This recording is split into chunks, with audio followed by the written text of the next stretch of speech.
What's happening, YouTube? It's great to see you again in the 1 Plus Den of M. Today is May 24th, and we finally have a trailer for The Eternals. Now, as soon as I saw any mention of The Eternals, I shut down my social media for the day because the latest movie announcement trailer from Marvel a couple weeks back was actually spoiled for me, so that kind of sucked.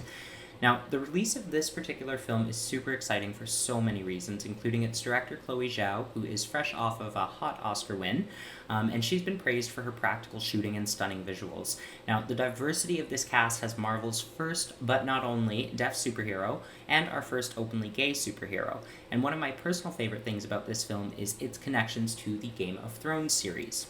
Now, I'm going to do a quick rundown of the casting before I start the trailer, but before I start, this list is compiled from my own knowledge, and it's been confirmed by IMDb, so I really hope that none of these are spoilers for you, but please continue at your own risk.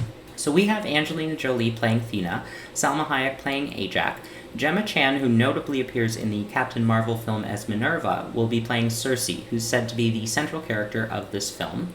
We have Kumail Nanjiani as Kingo, Brian Tyree Henry as Phastos, Barry Keoghan, I'm sorry, I don't know how to pronounce his last name, so I hope I'm doing it right, but he will be playing Druig. We have Lauren Ridloff as Makari, who will be the first, but like I said, not the only deaf superhero joining the MCU this year. We have Madong Suk as Gilgamesh, Leah McHugh as Sprite, Richard Madden as Icarus, and finally Kit Harington as Dane Whitman, or the Black Knight. Now, I saved those two for the last because, as I mentioned, there's a Game of Thrones connection here, as not only did Richard Madden and Kit Harington appear in the Game of Thrones series, but the film's composer, Ramin Djawadi, is actually known for that iconic opening theme. Da da da da da da da da da da da da. So those two are going to be joining an incredible pool of talent that has appeared in both the Game of Thrones series and the MCU that remains canon, such as Peter Dinklage, who played both Tyrion Lannister and Eitri in Infinity War, and some of you may not know, but Hannah John Kamen actually appeared in Game of Thrones as Ornella, as well as, of course, Ghost in the Ant-Man and the Wasp film. Now, this movie's also exciting, of course, due to its diverse casting not only people of color, but, as I mentioned, our first deaf and gay superheroes. But Marvel went even further with its casting and actually gender-swapped quite a few of the main characters.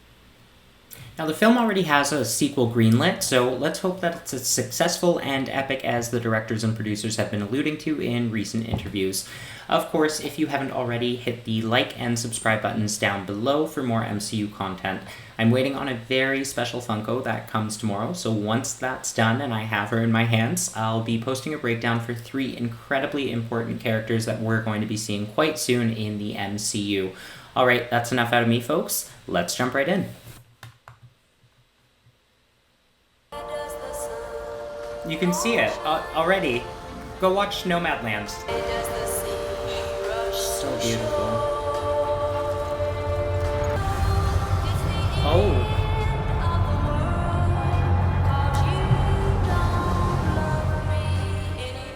It's beautiful, isn't it?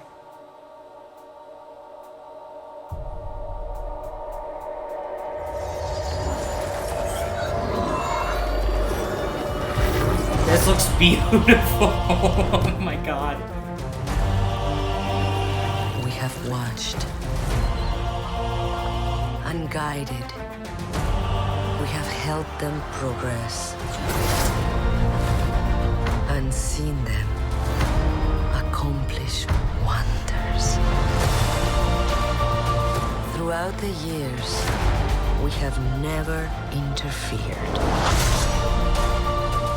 Until now.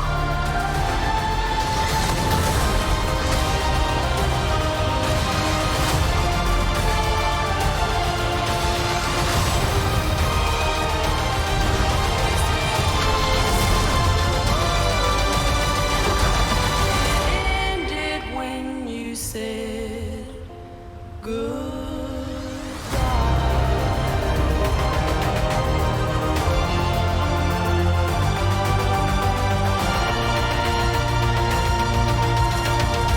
Thank you for this. Oh, you're welcome. So now that Captain Rogers and Iron Man are both gone, who do you think's gonna lead the Avengers? Okay. I could lead them. No, it's not gonna be you.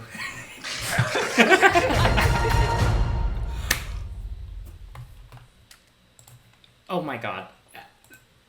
That looks so good. That looks beautiful. Wow.